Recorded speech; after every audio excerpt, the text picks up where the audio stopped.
Hola, ya estamos aquí de nuevo.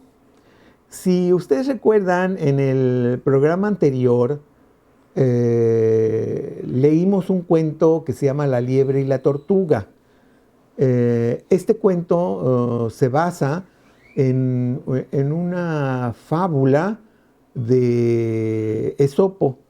Recuerden que siempre hay que investigar quién es Esopo, no nada más. Ay, pues sí es de Esopo. Oye, ¿quién es Esopo? Ay, pues quién sabe, Esopo. No. Pues, ¿cómo? Tenemos que saber quién es. ¿Sí? Les digo esto porque estamos en el taller de análisis y crítica literaria. Nosotros vamos a tratar de hacer ahorita una crítica literaria a este texto que leí en el programa anterior, que se llama La liebre y la tortuga. Entonces, cuando nosotros tenemos un texto, primerísimo que tenemos que dejar bien en claro es que entendimos lo que leímos. Si no entendimos lo que leímos, no podemos hacer una crítica. No nos podemos basar en lo que dijo fulanito o fulanita o la señora que vende cacahuatitos en la esquina. No. Tú lo leíste, tú lo entendiste, ¿y qué te pareció? ¿Qué te pareció? ¿Te puede gustar? No te puede gustar. Tú vas a dar tu opinión. Recuerden que este es el taller de la subjetividad, ¿sí? Aquí no hay incorrectos, ¿sí? No tienes que decir, es que me gustó. No, puedes decir, no me gustó, por esto, por lo otro, por aquello y por lo demás. Y ahora sí ya prácticamente tenemos todas las bases para hacer una crítica formal. Bueno, entonces ya quedamos en que lo primero, entendemos de qué se trató este texto. Bueno, pues este texto se trata de unos personajes que están en pugna y que quieren dirimir esa pugna por medio de una competencia. Eso sería lo que van a hacer estos personajes. Pero aquí yo ya mencioné personajes. Entonces tenemos que ver quiénes son esos personajes, ¿sí? Que son personajes principales, secundarios, incidentales. ¿Qué tipo de personajes son? ¿Qué importancia tienen dentro de la obra? Aquí ya sabemos que hay dos personajes principales que son la liebre y la tortuga.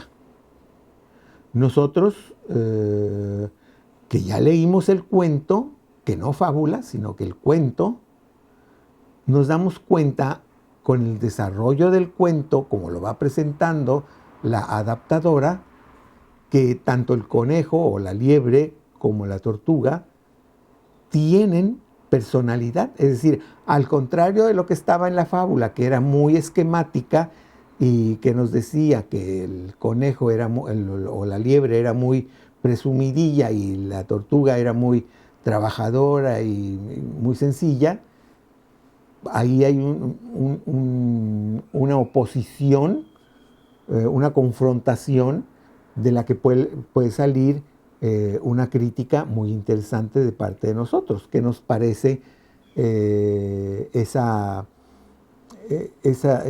confrontación si nosotros la estuviéramos viviendo entre dos personajes? Por decir algo, trabajamos en una oficina y ahí hay una persona que es muy eficiente, pero pues es una persona que no se viste muy bien y que no es muy sociable, pero hace su trabajo excelentemente bien.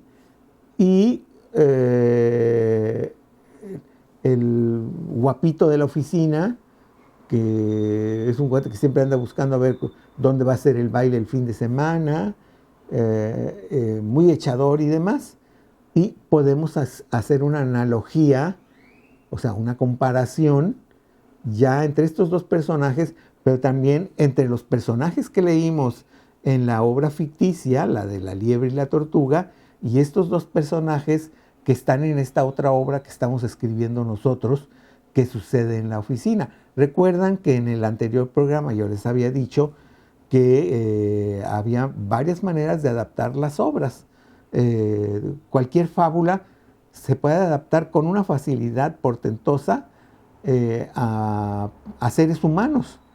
Les recuerdo que los animales lo único que están haciendo es tener una actitud personificada para darnos un ejemplo, una moraleja al final.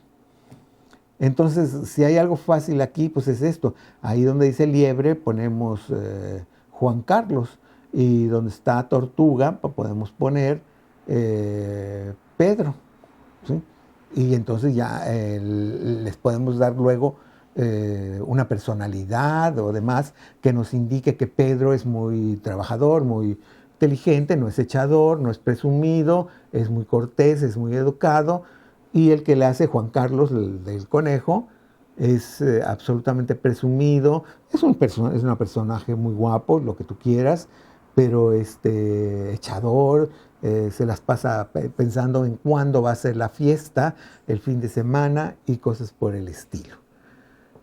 Bien, recuerden que estamos desmenuzando primero lo que ya entendimos. Ya entendimos que se trata de una obra donde hay un conejo presumido que al final, no al final, sino como idea principal, tuvo que retar a la tortuga, o la tortuga lo retó a él porque ya lo tenía frito con sus insultos y sus ofensas, y la tortuga le dijo, te reto a una carrera, y el otro encantado porque sabía pues, que él era muy veloz. En la vida de la oficina podría ser que la tortuga le diga, te apuesto a que yo voy a más fiestas que tú en un año, por decir algo. Y siguiendo la trama de la fábula, podemos hacer que al final resulte que la tortuga tenía más fiestas que el conejo, porque el ámbito social del conejo era muy, muy pequeño, mientras que la tortuga, con toda su lentitud y toda su seriedad y demás, como era muy apreciado, pues prácticamente todos en la oficina lo habían invitado a las posadas, al cumpleaños, al esto, el otro. Y el otro, como era muy echador, muy presumido, se emborrachaba en las fiestas, etcétera, etcétera, pues nada más lo invitaban ahí 3 o 4, ¿no? Porque, ay, no va a venir el Juan Carlos, ¿no? Y es un borrachillo ahí, no nos vaya a destruir la casa. ¿Sí? No sé si me siguen como unos personajes que nacieron allá por el año 600 antes de Cristo entre los griegos, que fue más o menos cuando estaba vivo Esopo, va llegando hacia nosotros en el 2022 con la misma personalidad, pero otras características. Esa es una manera de que podríamos meter en nuestros textos de escribir cuando al principio no se nos vienen a la mente las ideas. Ahora, si nosotros somos de los que tenemos muchas ideas, hombre, nos reímos. Aplicar nuestras ideas, que ya tenemos el esquema para seguir de cómo escribirlo. Les recuerdo que ahorita, porque estamos en la enseñanza y ponemos nuestro esquema de invención, disposición y elocución, pero ya el buen escritor ya lo tiene en su cabeza, ¿no? Ya está pensando así, cuando ya pensó en el argumento, ya prácticamente pensó en la disposición, y ahí viene por ahí la elocución. Ya lo único que falta es que se ponga en la computadora o en su máquina de escribir, si todavía tiene máquina de escribir, o si como yo, en su cuaderno donde escriben todos sus textos literarios, ¿sí? Bueno, ya tenemos todo eso de conocimiento de la obra. Pero ahora, por ahí salió el nombre de Esopo. ¿Esopo qué? ¿O qué onda, no? ¿Quién es? ¿Es un señor que vive en Puebla o qué? Hay que investigar si no sabemos. Y al investigar nosotros, nos va inmediatamente a remitir qué época fue donde se publicó o se escribió La liebre y la tortuga. Al tener nosotros el tiempo, podemos situarlo en cuál era la importancia de ese género en ese momento. Si el mismo escritor tenía alguna importancia en los grupos literarios de aquel entonces. Todo eso ya buscando la biografía de Esopo, de cómo fue escrito. ¿Fue escrito en español, en inglés, en francés, en griego, en latín? ¿En qué idioma fue escrito? ¿Sí? ¿Hay alguna influencia de su tiempo histórico en la obra? Tendríamos que verlo. ¿Sí? Hoy en día, cuando escribes y hablas sobre, ay, es que la corrupción de este país, bueno, pues sí, es un país que tiene una corrupción terrible, pero evidentemente esto no es Suiza, sino que vas a decir, es México. Y dices, ese país tan corrupto. ¿Sí? Entonces, ya tu obra, ya sabes que ahí estaba, porque era corrupto. Si le sirve de algún consuelo, estamos un poquito más arriba de la tabla de los corruptos, o sea, no estamos hay una mitad de los 160 y tantos países, nosotros estamos como en la posición 60 y tantos, ¿sí? O sea que hay todavía como más de 100 que son peores de corruptos, que no nos sirva eso de consuelo, ¿eh? La idea es que no fuéramos corruptos, ¿sí? Eso es lo que deberíamos de tener. Bueno, ya estamos empezando a reunir toda una serie de información para nosotros poder hacer una crítica. Biografía, el género, el tiempo en el que fue escrita, el tiempo histórico, qué sabemos del personaje. Cuando veamos a leer su biografía, su forma de vivir tuvo algo que ver con su obra. No siempre lo que los escritores viven necesariamente se refleja en su obra, ¿eh? Entonces tampoco se vayan por la finta de hacer una crítica a la biografía del autor. Ustedes van a hacer una crítica a la obra de un autor. El que conozcan la vida de ese autor les va a poder entender un poco mejor por qué está escrita esa obra de tal o cual manera. Entonces sigo yo con comprensión, quiénes están ahí en la obra, el resumen. No lo estoy haciendo en orden porque aquí realmente después de la comprensión no hay un orden para hacer una crítica. Aquí tú sabrás cómo lo acomodas, o qué parte de lo que vas a criticar te parece lo más criticable, que seguramente con eso empezarás y acabarás con el texto, ¿verdad? Si tú lo consideras así. No necesariamente tiene que ser esto. Otra vez les recuerdo, una crítica no necesariamente significa que tiene que ser negativa. No seamos mezquinos.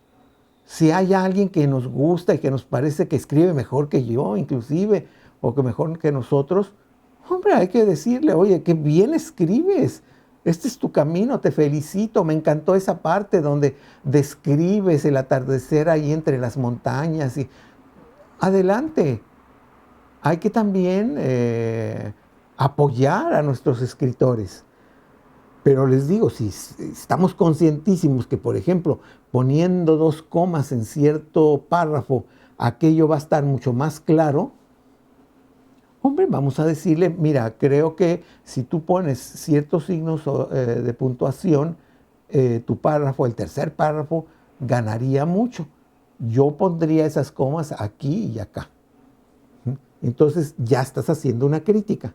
Bueno, recuerden que estamos juntando todos los elementos que podamos tener, los elementos duros, comprobables de esta obra que estamos leyendo, que se llama La liebre y la tortuga. Y cuando ya tengamos todo este conocimiento, recuerden también que está escrito en párrafos, ver eso, cómo está la puntuación, etcétera, etcétera, entonces sí viene la parte que es la más importante en un análisis y crítica. Mi consejo es que sigan lo que nos dijeron al principio cuando hacíamos esto, y es que en 1 o 2 oraciones pongamos de qué trató lo que entendimos. Lo ponemos ahí. Siempre es muy bueno tener un cuadernito por ahí. Ponemos esa idea en esas dos líneas. E inmediatamente después hacemos un resumen, ahora sí, de qué trató la obra. Lo ponemos por escrito. Recuerden que no hay que escribir toda la obra. Ahora, un consejo de oro: jamás cuenten el final. Jamás cuenten el final. A no ser que sea una obra tan conocida como esta de La liebre y la tortuga, que todo el mundo conoce el final. Pero en una novela, un buen crítico jamás revela el final de las obras, jamás. Es como cuando vas a ver una película y alguien te cuenta: oye, ¿cómo estuvo la película? Ah, buenísima, no brillé. Son unos platillos voladores que vienen y van a invadir a la Tierra y esto, pero no les cuentas. No, pues es que los derrotaron porque les echaron un virus, ¿sí? Les echaron un virus adentro, ¿sí? Les echaron un discurso de los del PAN, y entonces murieron todos aquellos por aburrimiento, y entonces ahí acabó todo. Eso no lo cuentas. El final nunca se cuenta. Tú lo que vas a hacer es la crítica de la obra en general. Puedes decir muy así en general, con un sorprendente final, un muy atractivo final. Me pareció que el final podía haber sido mejor. Me pareció muy desafortunado. Yo esperaba algo mejor, pero no cuentas el final. Eso fue trabajo del escritor. Bien, ahí ya tienes todo el trabajo que necesitas hacer para hacer, valga la redundancia, una crítica literaria. Tú ya tienes elementos suficientes para hacer todo esto. Ya sabes lo que son el lenguaje figurado, ya sabes lo que es el adjetivo, ya sabes lo que es el adverbio, ya sabes lo que es las conjugaciones, la puntuación, etcétera, etcétera, etcétera. Lo único que tienes es que reunir todo, y ahí sí algo bien importante, y lo vuelvo a repetir y no me voy a cansar de ello: tienes que leer y tienes que tener cultura. No lees y no tienes cultura, no puedes hacer nada. Si no le echas algo al coco, no le vas a sacar nada, nada. ¿Sí? Yo lo sé que es muy rico estar ahí en la recámara con los audífonos, oyendo música y comiéndonos un chocolate. Bueno, vamos a ver si toda tu vida va a ser esa: estar comiéndote chocolates ahí en tu recámara. Te vas a dar cuenta de que no es así. Bueno, creo que ya quedó claro cómo es que vamos a hacer una crítica de un texto. Yo los espero la próxima semana, en la que espero que ya empiece a haber un poco más de participación de ustedes. Porque necesito saber qué es lo que están observando o qué es lo que no entendieron de las explicaciones que estoy dando. Por lo pronto, yo me despido y nos vemos en otro programa de la próxima semana. Hasta luego.